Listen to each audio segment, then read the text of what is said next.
Benjamin Muller pour le zapping radio-télé. Bonsoir Benjamin. Bonsoir Laurent, bonsoir à tous. Aujourd'hui, on a notamment parlé grève et référendum à la SNCF. Et oui, certains parlaient effectivement du référendum organisé par les syndicats, d'autres donnaient la parole à ces gens. Vous savez, ceux qu'on oublie un peu, qui continuent d'avoir besoin de prendre le train tous les jours. France 2 tout à l'heure. Je suis obligé de me réveiller à 2h à l'avance. 2 heures, c'est quoi dans une vie 2 heures? Je suis fatigué, j'ai mal aux pieds, je prends des coups dans le train quand c'est bien rempli.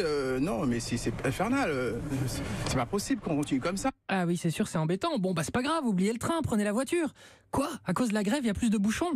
Ça a un impact sur la route, il y a énormément de monde et moi qui habite sur Paris, qui travaille en banlieue, je mets entre 2h et 2h30 par de trajet aller et la même chose sur le retour. Oui, ça aussi c'est embêtant, surtout qu'en zappant sur France Bleu, on apprend que même le prix du gasoil explose. L'année dernière, moi, mon plein c'était 70 €, mais maintenant mon plein il est à plus de 100 €. Ça me coûte un plein par semaine en plus. Et ben voilà, bon bah il reste une solution, comme dirait Christine Lagarde, aller bosser en vélo.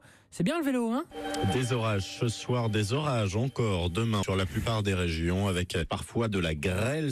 Bon, avec même de la grêle, bah écoutez, n'allez pas bosser, restez chez vous après tout. Cela dit, il n'y a pas d'orage en Bretagne, on l'a appris avec Stéphane Guivard. Il l'a dit exactement, il fait 26 degrés. Des nouvelles des Obama. Et oui, ils deviennent producteurs pour Netflix, alors François Hollande est-il jaloux? La version de Nicolas Canteloup de ce matin. Oui, je l'ai noté, mais moi aussi, vous savez. Par Netflix? Non, par FR3 Corrèze. Ah, ça c'est autre chose. Oui. Alors François Hollande, justement, il a accordé une interview à la chaîne TMC dans le cadre d'un documentaire sur Vladimir Poutine. Alors il est comment en vrai, ce Poutine? C'est un homme qui n'est pas impressionnant. Il est Rabelais, il est petit. Eh oui, qu'est-ce qu'il y a? Le King de Corrèze n'a pas peur du tsar. Mais il joue toujours du rapport physique. Il se met comme s'il était l'armée russe, comme s'il portait avec lui toute la puissance russe, compris pour humilier son partenaire. Ah oui, c'est sûr que François Hollande, au premier abord, je suis pas sûr qu'on sente la même chose. Mais bon, une anecdote pas mal maintenant sur un dîner à l'Elysée avec donc Vladimir Poutine. Lui arrive au dîner avec une gourmandise, jusqu'à amener dans un sac isotherme une vodka. J'en ai goûté que quelques gouttes.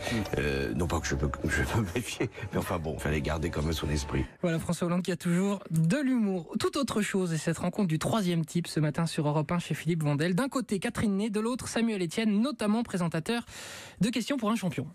Catherine Ney, vous regardez parfois Questions pour un champion? Écoutez, je vais être franche, non, mais... Ce qu'on appelle un bide magnifique, mais vive la franchise. Mais bon, juste après, Catherine Ney va se rattraper. J'ai beaucoup de sympathie pour cette émission parce que ma mère, elle, n'en ratait pas une seule. Et ça, c'est drôle parce que tous les gens qui viennent me voir pour des dédicaces ou des photos dans la rue, parfois il y a des jeunes femmes très très jolies qui me disent c'est pour ma grand-mère. Voilà, donc j'entends très souvent. C'est ce que l'on appelle le drame d'une vie, le drame de Samuel Etienne. Enfin, la mort de Philippe Roth. Oui, bien sûr, écrivain de génie, tellement concentré toute sa vie sur son œuvre qu'il a parfois eu du mal à suivre les évolutions de la société. François Bunel ce matin sur Europe. Il a découvert à 80 ans, pile, les joies du téléphone portable. Donc il vous recevait de manière très très sympathique en vous disant regardez c'est formidable, on peut appeler les gens. C'est vrai que c'est pratique les téléphones. Le mot de la fin pour Philippe Roth, justement, Nicolas Caro a retrouvé une archive de la télé américaine exceptionnelle. On demande à l'écrivain comment il définirait l'amour, lui, et il répond en citant Charlie Chaplin, culte. He said, it's love, love, love, love, love, love, love, love, love, love, love, love, love. It's love, love, love, love, love, love, love, love, love, love, love, love. It's love, love, love, love, love, love, love, love, love, love, love, love. It's love, love, love, love, love, love, love, love, love, love, love. C'est pas faux, cela dit.